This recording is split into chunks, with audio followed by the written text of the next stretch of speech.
Hello दोस्तों, कैसे हैं आप सब। तो हम लोग जो क्या कर रहे हैं कि अभी बिहार स्पेशल का एमसीक्यू लगा रहे हैं। ये जो एमसीक्यू है ऑलरेडी इसका 13 क्लास हो चुका है। अगर नहीं देखें तो जाकर देख लीजिएगा।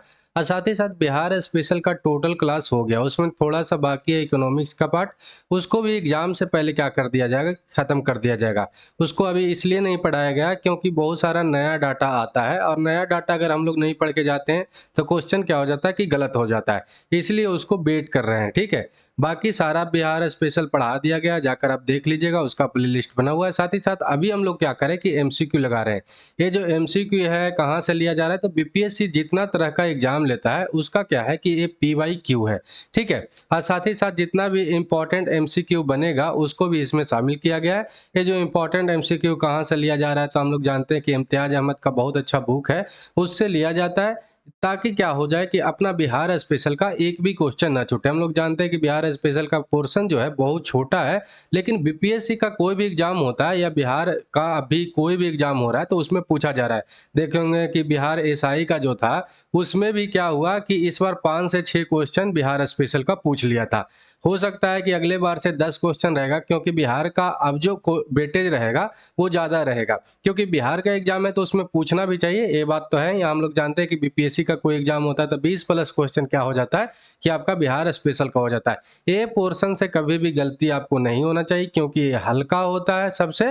और बाकी क्या होता है कि ये जो है आपको जो पढ़ाने में ना क्या है पढ़ने में ना बहुत सारा इजी है, और सब्जेक्ट से जैसे हिस्ट्री है, पॉलिटी है, ज्योग्राफी है, ये सब से ये आसान भी है, ठीक है। तो चलिए आज का क्लास हम लोग शुरू करते हैं। वीडियो अच्छा लगेगा तो लाइक करिएगा, कमेंट करके, शेयर करके, सब्सक्राइब करके बेल आइकन दबा दीजिएगा, ताकि आपके पास नोटिफिकेशन टाइम टू टाइम पहुंचता रहे। आज का जो सबसे पहला क्वेश्चन है, हम लोग ऑलरेडी जो है 280 क्वेश्चन लगा चुके हैं। तो आज का जो सबसे पहला क्वेश्चन क्या है कि निम्नलिखित में से किसके द्वारा सन 1906 में पृथक बिहार के मांग के समर्थन में एक पुस्तिका प्रस्तुत किया गया था, ये बात आपसे पूछ रहा है।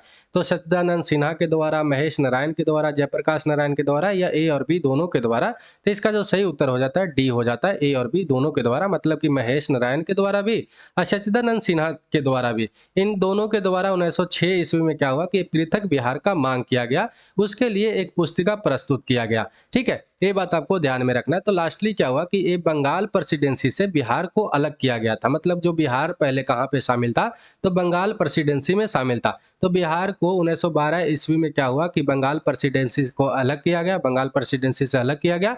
और कितना, कभी कभी डेट भी पूछ लेता, तो 22 मार्च को, ठीक है। इसीलिए बिहार दिवस से कब मनाया जाता है, तो 22 मार्च को मनाया जाता है। जब बंगाल प्रेसिडेंसी से बिहार को अलग किया गया था तो उस समय उड़ीसा को भी इकट्ठा अलग किया गया था। मतलब बिहार और उड़ीसा, इसमें दोनों को अलग किया गया था इकट्ठा।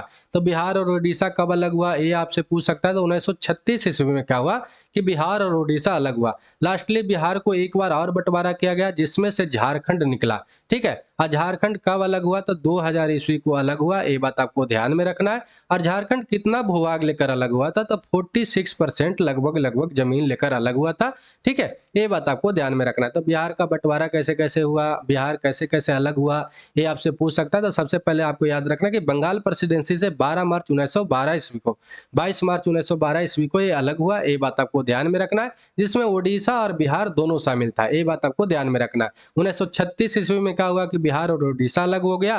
और 2000 ईस्वी में क्या हुआ कि बिहार से झारखंड अलग हुआ, कितना जमीन लेके, तो 46% लगभग जमीन लेके अलग हुआ था। इतना आपको ध्यान में रखना है, ठीक है। अगला क्वेश्चन क्या है कि पटना में अनुशीलन समिति की शाखा किसके द्वारा स्थापित किया गया था, ये आपसे पूछ रहा है। तो केदारनाथ बनर्जी के द्वारा, सचेंद्र नाथ सन्याल के द्वारा, खुदीराम बोस के द्वारा, या चुनचुन पांडे के द्वारा। तो इसका जो सही उत्तर क्या है कि सचेंद्र नाथ सन्याल के द्वारा क्या हुआ था कि अनुशीलन समिति का स्थापना किया गया था पटना में।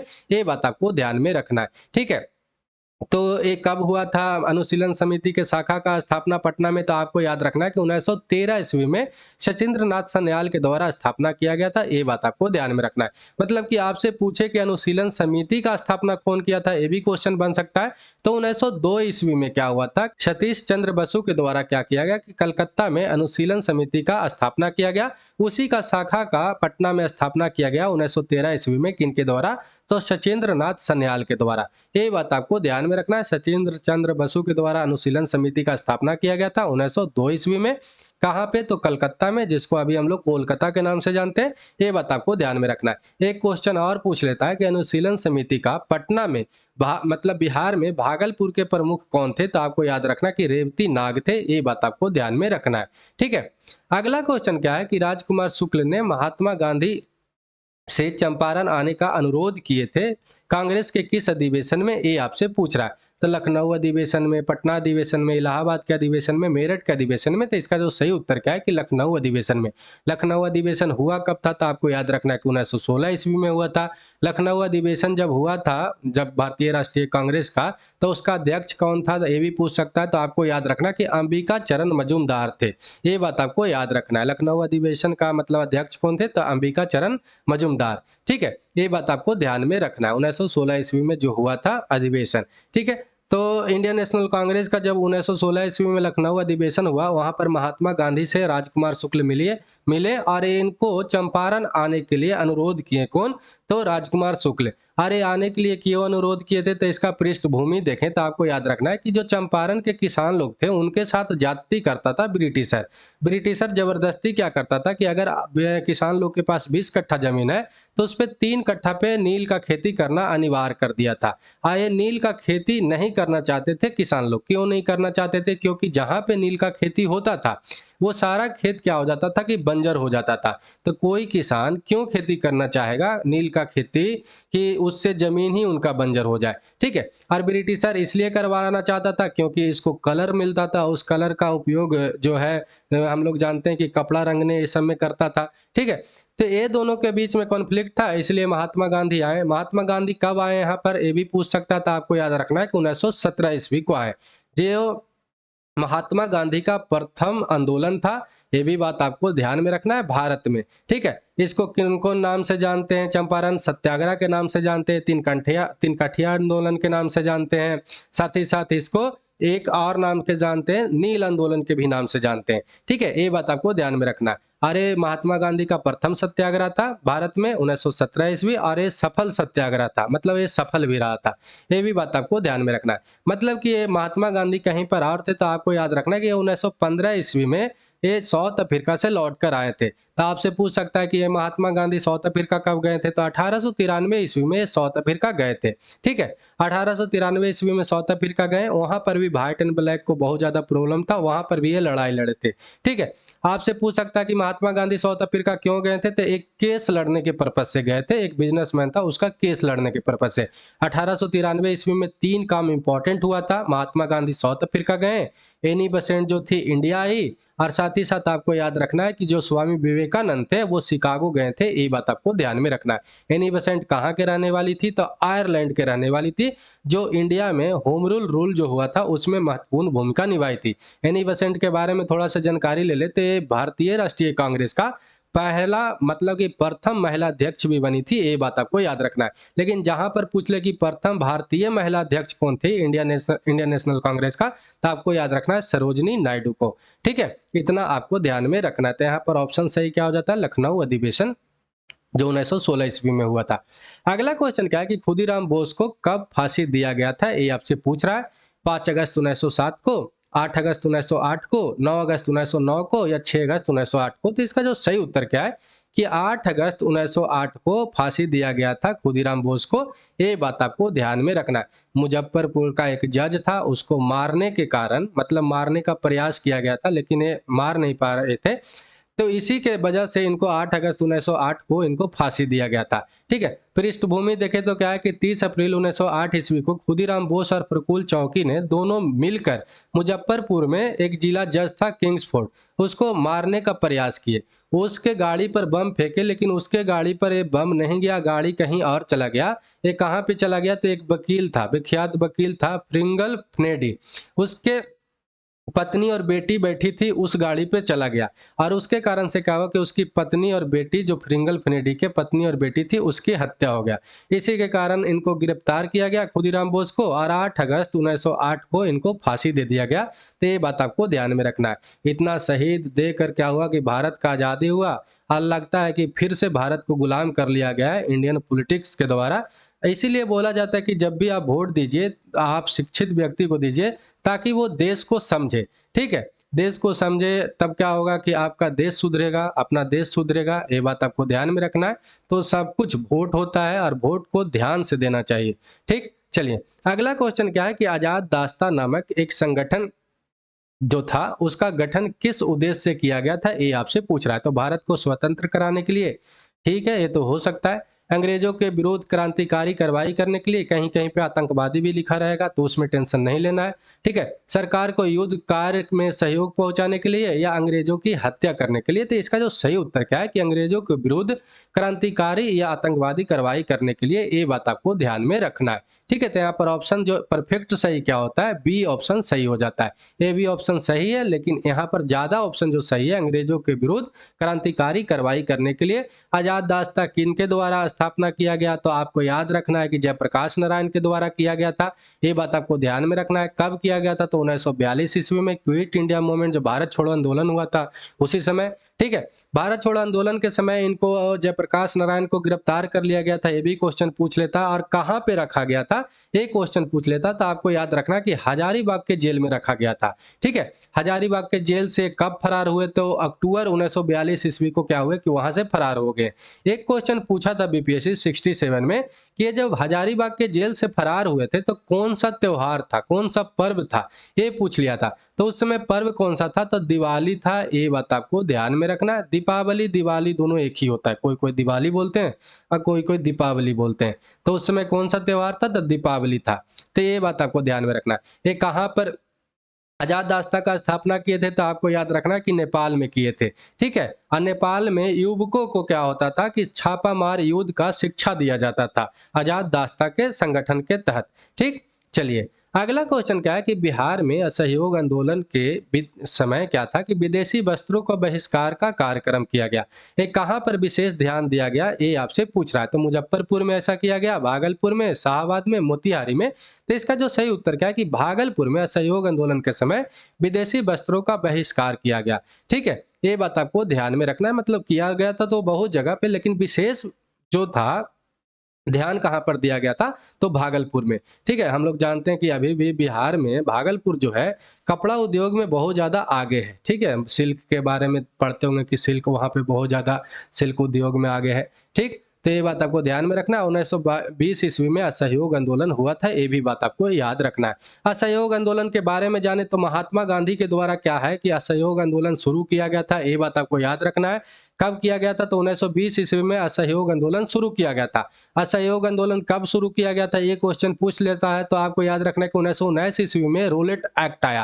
रोलेट एक्ट में कहा क्या गया कि कोई भी व्यक्ति को बिना जलील, बिना दलील, मतलब बिना किसी कारण को भी गिरफ्तार कर सकता है ब्रिटिश, ठीक है। जो ब्रिटिशर उस समय गवर्नमेंट था, वो बिना किसी भी व्यक्ति को, बिना किसी कारण को भी किसी व्यक्ति को गिरफ्तार कर सकता है, ठीक है। 1919 ईस्वी में आया। और इसी के कारण से क्या हुआ कि 1920 ईस्वी में असहयोग आंदोलन चलाया गया इसके खिलाफ, रोलेट एक्ट के खिलाफ, ठीक है। और 1920 ईस्वी में चलाया गया। 1922 ईस्वी में असहयोग आंदोलन को स्थगित किया गया था, ये भी बात आपको याद रखना है।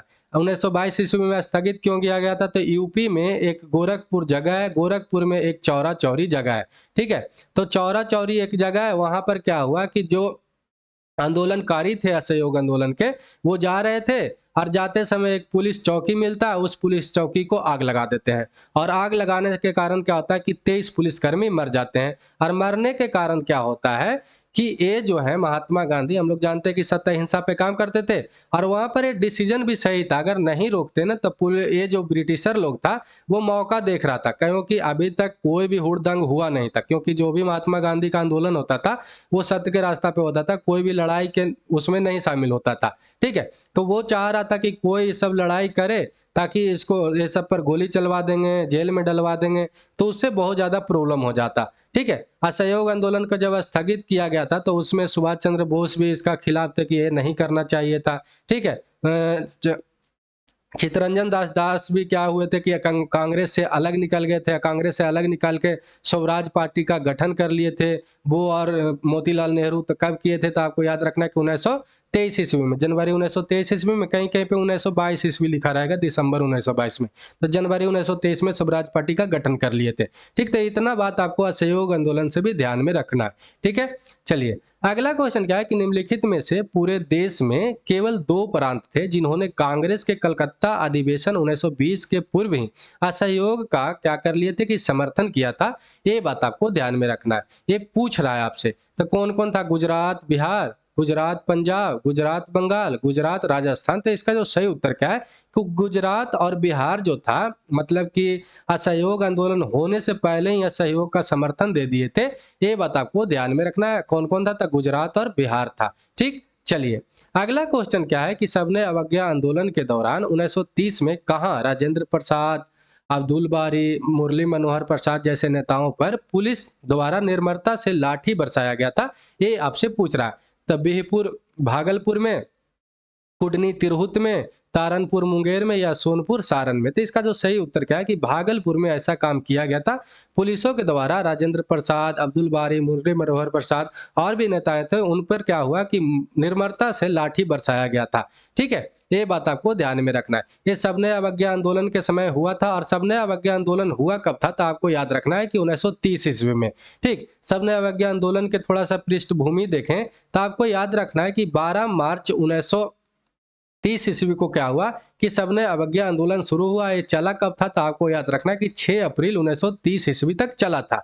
ठीक है, तो ये शुरू कहाँ से हुआ था? तो आपको याद रखना है कि ये साबरमती आश्रम से शुरू हुआ था। साबरमती आश्रम से शुरू हुआ और ये कहाँ तक चला था? तो डांडी तक चला था। डांडी एक गांव है, वहां तक ये चला था। डांडी एक गांव है, महात्मा गांधी इसको शुरू किए थे। ये भी बात आपको याद रखना है। तो जो सबने अवज्ञा आंदोलन था महात्मा गांधी के द्वारा 12 मार्च 1930 ईस्वी को साबरमती आश्रम से क्या हुआ कि इस आंदोलन को शुरू किया गया और 6 अप्रैल 1930 ईस्वी को डांडी में इसको खत्म किया गया। ये बात आपको ध्यान में रखना है। इस आंदोलन को नमक आंदोलन के भी नाम से जानते हैं, डांडी यात्रा के भी नाम से जानते हैं। ठीक है, इसमें एक क्वेश्चन पूछ लेता है कि कितना अनुयायी शामिल थे? तो 78 अनुयायी शामिल थे। इसमें एक और क्वेश्चन पूछ लेता है कि साबरमती से डांडी के बीच का दूरी कितना था? तो आपको याद रखना कि 241 माइल था। ठीक है, इतना आपको ध्यान में रखना है। और यहाँ पर जाके डांडी में पहुंचे और नमक उठाकर नमक कानून को क्या किए थे कि रद्द किए थे। तो ये भी बात आपको ध्यान में रखना है। ठीक, चलिए अगला क्वेश्चन क्या है कि भारत छोड़ो आंदोलन जो 1942 के दौरान उत्तरी बिहार में नेपाल के सीमा पर किसने छापामार संघर्ष का नेतृत्व किए थे? ये आपसे पूछ रहा है। तो जगत नारायण के द्वारा, सुभाष चंद्र बोस के द्वारा, ध्रुव कुमार के द्वारा, जय प्रकाश नारायण के द्वारा। तो इसका जो सही उत्तर क्या हो जाता है? जयप्रकाश नारायण के द्वारा, जो पिछले क्वेश्चन में हम लोग डिटेल में देखे भी थे। ठीक, चलिए अगला क्वेश्चन क्या है कि भारत में ठगी अतिक्रम करने का श्रेय किसे प्राप्त है? ये आपसे पूछ रहा है। तो डलहौजी को, चार्ल्स मेटकाफ को, या W.T. डेनिसन को, या W.H. स्लीमैन को। तो इसका जो सही उत्तर क्या है कि W.H. स्लीमैन को। ये ठगी अतिक्रम कब किया गया था? तो आपको याद रखना कि 1829 ईस्वी को। उस समय गवर्नर जनरल कौन था? तो ये भी पूछ लेता था। आपको याद रखना है कि लॉर्ड विलियम बेंटिंग था। ठीक है, उसी ने क्या किया कि स्लीमैन को क्या किया कि एक काम दिया, कहा कि जाओ तुम क्या करो कि ठगी अतिक्रम को खत्म करो, दमन करो। ठगों को दमन करने के लिए इसको क्या किया था कि अध्यक्ष बनाया था उसका।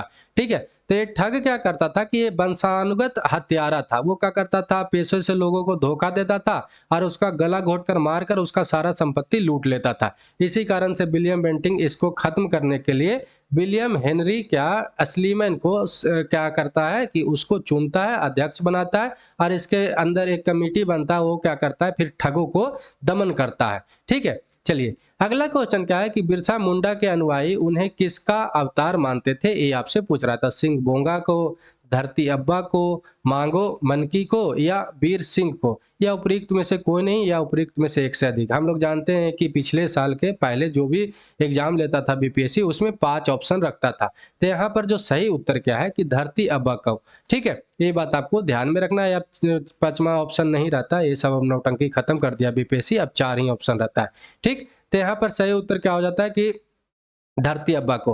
बिरसा मुंडा कौन थे? तो एक स्वतंत्रता सेनानी थे। ये बात आपको ध्यान में रखना है। लोक नायक थे जो रांची के क्षेत्र से 1899 ईस्वी में क्या थे कि ये सक्रिय थे ब्रिटिशर के खिलाफ लड़ने के लिए। ठीक है, धरती अब्बा का मतलब क्या होता है? तो पृथ्वी का जनक होता है। ये भी बात आपको ध्यान में रखना है। एक भगवान की तरह इनको स्थिति उपाधि दिया गया है। ठीक है, उलगुलन या द ग्रेट टुमलट नामक आंदोलन भी शुरू कौन किए थे? तो आपको याद रखना कि बिरसा मुंडा के द्वारा शुरू किया गया था, जो 2 साल पहले ऑलरेडी यूपीएससी भी क्वेश्चन पूछा था, जो आईएएस का एग्जाम होता है ना यूपीएससी का, उसमें भी ये पूछा गया था। ठीक है, चलिए अगला क्वेश्चन क्या है कि मौर्यकालीन पाटलिपुत्र नगर प्रशासन के संबंध में जानकारी का प्रमुख स्रोत कौन सा है? ये आपसे पूछ रहा है। तो अर्थशास्त्र है, मुद्रा राक्षस है, इंडिका है, या देव बर्नाक अभिलेख है। तो इसका जो सही उत्तर क्या है कि इंडिका है। इंडिका किसके द्वारा लिखा गया है, ये आपसे पूछ सकता है। तो इंडिका किसके द्वारा लिखा गया है?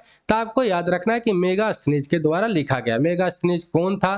तो सेल्यूकस निकेटर का राजदूत था। सेल्यूकस निकेटर ने क्या किया कि मेगास्थनीज को क्या कहा कि आप जाइए मगध में जाइए और वहां पर देखिए कि वहां का जो प्रशासन है कैसे अभी जो है वहां का जो स्थिति जो है बहुत संपन्न था। चंद्रगुप्त मौर्य उस समय राजा थे, तो कहा कि जाइए वहां की स्थिति जो है बहुत संपन्न है और वहां का प्रशासन जो है बहुत अच्छा से चलता है। तो जाइए वहां पर देखिए और देख कर आइए और उसके बारे में बताइए। तो ये जो है मेगास्थनीज इंडिया आए और इंडिया आकर उस समय भारत आए और भारत आके क्या किए कि ये सेल्यूकस निकेटर के कहने पर भारत तो आया। किसके दरबार में आया ये भी पूछ लेता है, तो चंद्रगुप्त मौर्य के दरबार में आए और वो यहाँ पर रहे और यहाँ पर रहने के बाद स्टडी किए यहाँ पर, और स्टडी करके क्या कहें कि ये जो है बहुत अच्छा सा एक प्रशासन काम करता है और प्रशासन के संबंध में एक पुस्तक लिखें जिसका नाम क्या था कि इंडिका नाम था। ये बात आपको ध्यान में रखना है।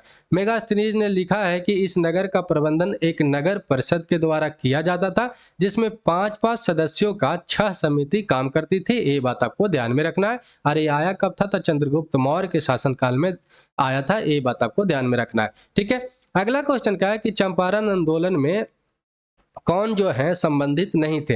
राजेंद्र प्रसाद, अनुग्रह नारायण, जेबी कृपलानी या जयप्रकाश नारायण? तो इसका जो सही उत्तर क्या हो जाता है कि जयप्रकाश नारायण। जयप्रकाश नारायण असहयोग आंदोलन इस सब में क्या थे कि सक्रिय थे। ये बात आपको ध्यान में रखना है। जयप्रकाश नारायण के बारे में देखें तो ये जो है 1917 में जो चंपारण आंदोलन हुआ था उसमें ये संबंध नहीं रखते हैं।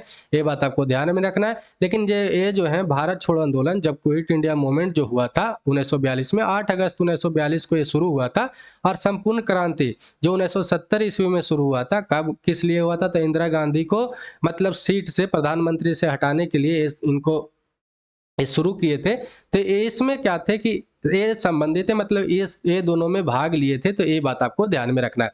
चंपारण में महात्मा गांधी के अन्य सहयोगी कौन थे? तो आपको याद रखना है राजेंद्र प्रसाद थे, ब्रज किशोरी प्रसाद थे, धरणधीर थे, अनुग्रह नारायण सिंह थे, जेबी कृपलानी थे, श्याम नंदन सहाय थे, राम दयालु सिंह थे। ये सब भी पूछता है। ठीक है, और जो ब्लू किया हुआ है ना उसको ध्यान से याद रखिएगा क्योंकि ये पूछा हुआ क्वेश्चन है। ठीक, अगला क्वेश्चन क्या है कि पटना में अंग्रेजों द्वारा फैक्ट्री का स्थापना कब किया गया था? ये आपसे पूछ रहा है। तो 1851 में, 1751 में, 1641 में या 1651 में? तो इसका जो सही उत्तर क्या है कि 1651 में किया गया था। एक क्वेश्चन हमेशा पूछ लेता है कि डच के द्वारा बिहार में पटना में कब स्थापना किया गया था कंपनी? तो आपको याद रखना है कि 1632 ईस्वी में किया गया था। ये बात आपको ध्यान में रखना है। ठीक है, और ये जो ब्रिटिशर जो कंपनी स्थापना किया था ना, ये अभी कहाँ पे था? तो पटना के गुलजार बाग में स्थित था। ठीक, चलिए अगला क्वेश्चन क्या है कि बिहार में प्रथम बार निर्वाचित लोकप्रिय सरकार कब बनी थी? ये आपसे पूछ रहा है। तो 1930 में, 1939 में, 1937 में या 1947 में? तो इसका जो सही उत्तर क्या है कि 1937 में बना था। ठीक है, पहली बार चुनाव किया गया और चुनाव करने के बाद 1937 में सरकार बना था। ये बात आपको ध्यान में रखना है। लेकिन आपको याद रखना है कि अगर पूछ ले कि बिहार का प्रथम प्रधानमंत्री कौन बना था? प्रथम प्रधानमंत्री, फिर से बोल रहे हैं, पहले बिहार में जब प्रधानमंत्री ही बोला जाता था मुख्यमंत्री को, क्या बोला जाता था? तो प्रधानमंत्री ही बोला जाता था मुख्यमंत्री को। ये बात आपको ध्यान में रखना है। कहीं पर बुक में प्रधानमंत्री पढ़े तो इसके लिए टेंशन नहीं लेना कि ये बुक वाला गलती लिख दिया है। पहले प्रधानमंत्री ही बोला जाता था। ठीक है, लेकिन अब हम लोग मुख्यमंत्री बोलते हैं। तो ये बात आपको ध्यान में रखना है। तो कहीं कहीं पे लिखा रहेगा प्रथम प्रधानमंत्री, कहीं कहीं पे लिखा रहेगा प्रथम मुख्यमंत्री। तो इसके लिए टेंशन नहीं लेना क्योंकि 1937 ईस्वी में मुख्यमंत्री को ही प्रधानमंत्री बोला जाता था। ठीक है, तो बिहार का जो है प्रथम अगर मुख्यमंत्री पूछे कि कौन बना था तो आपको याद रखना कि मोहम्मद यूनिस बना था। ठीक, ये बात आपको ध्यान में रखना है। ये मत समझ लीजिएगा कि कृष्ण सिन्हा बने थे। कृष्ण सिन्हा को जीते जरूर थे पार्टी में, कांग्रेस जीता था, तो उसमें कृष्ण सिन्हा को क्या था कि मुख्यमंत्री बनाना था बिहार का। तो वो जो है उनको बुलाया गया गवर्नर के द्वारा। तो हम लोग जानते हैं कि जो जो बड़ा पार्टी होता है उसको बुलाया जाता है, लेकिन गवर्नर और कृष्ण सिन्हा के बीच में कॉन्फ्लिक्ट था, कुछ लड़ाई था, वो लड़ाई सोल्व नहीं हो पाया, इसलिए मोहम्मद यूनुस को उसके बाद जो बड़ा पार्टी होता है उसको बुलाया गया। तो मोहम्मद यूनुस इसी कारण से क्या हुआ कि मतलब गवर्नमेंट बना लिया था। 2-3 महीना तक ये गवर्नमेंट चलाया था। उसके बाद क्या हुआ कि कांग्रेस का फिर से गवर्नमेंट बना, जिसमें कौन मुख्यमंत्री बने, तो कृष्ण सिन्हा बने थे। अगर आपसे पूछे कि कृष्ण प्रथम बिहार का जो है कांग्रेस का तरफ से कौन कांग्रेसी मुख्यमंत्री बने थे, तो आपको याद रखना है कृष्ण सिन्हा। लेकिन प्रथम बिहार के मुख्यमंत्री जैसे ही पूछे ना, तो आपको मोहम्मद यूनुस रखना है। ये बात आपको ध्यान में रखना है, जो 1937 ईस्वी में ये काम हुआ था।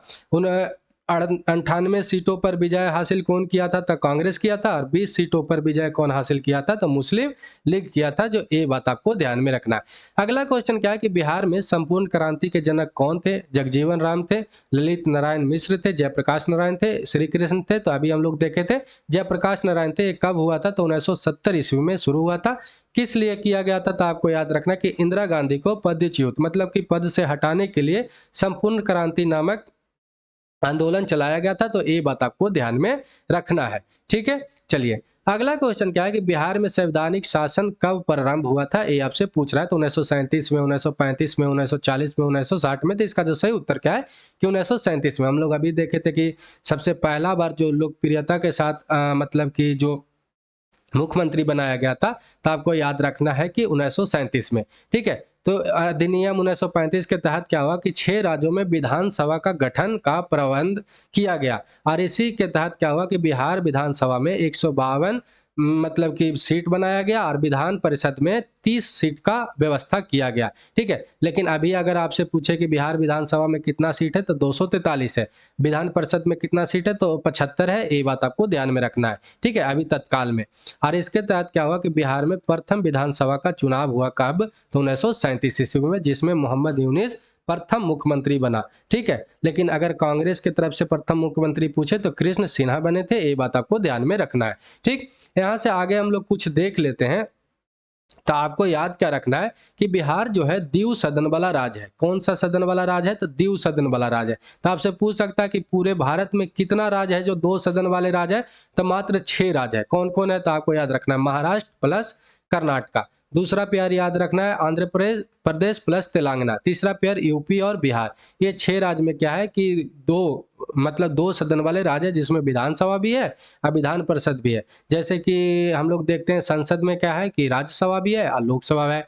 यहाँ पर क्या होता है कि विधान परिषद जो होता है उच्च सदन होता है, जैसे कि राज्यसभा उच्च सदन होता है। और यहाँ पर विधानसभा जो होता है निम्न सदन होता है, जैसे कि निम्न सदन कौन होता है, तो वहाँ पे लोकसभा होता है।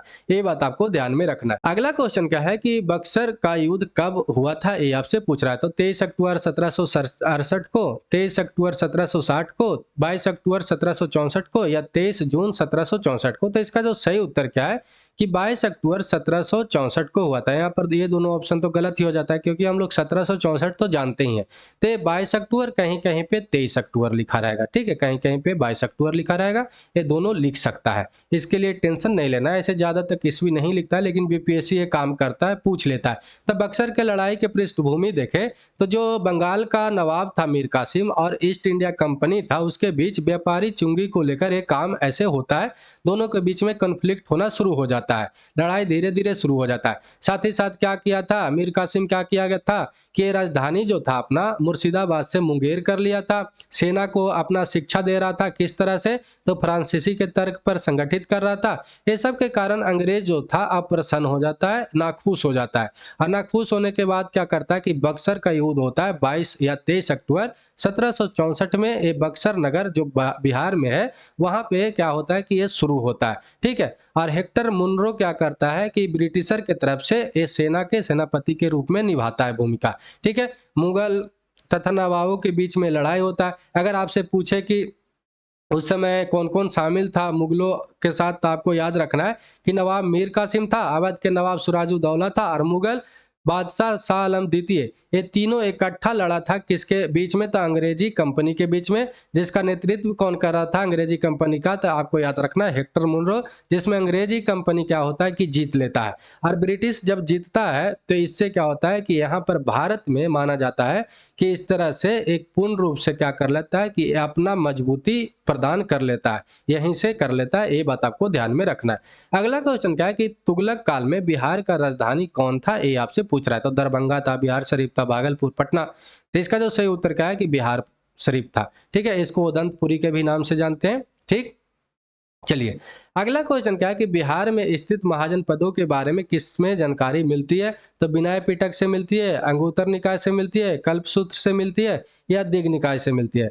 दीर्घ निकाय से। तो इसका जो सही उत्तर क्या है कि अंगुत्तर निकाय से मिलती है। अंगुत्तर निकाय किसका है? तो आपको याद रखना कि बौद्ध धर्म का एक क्या है कि बुक है, उसमें उसी से क्या है कि महाजन पदों के बिहार के में स्थित महाजन पदों के बारे में जानकारी मिलता है। साथ ही साथ एक भगवती सूत्र है, जैन धर्म का पुस्तक है, उसमें भी जानकारी मिलता है बिहार में स्थित महाजन पदों के बारे में। ये बात आपको ध्यान में रखना है। अंगुत्तर निकाय में बोला गया है कि अंग, मगध और बजी, ये लिच्छवी जो है बजी का ही भाग था। बजी, ये तीनों क्या था कि बिहार का में था। और बजी जो था, बजी का अगर कैपिटल पूछे तो आपको याद रखना है कि वैशाली था।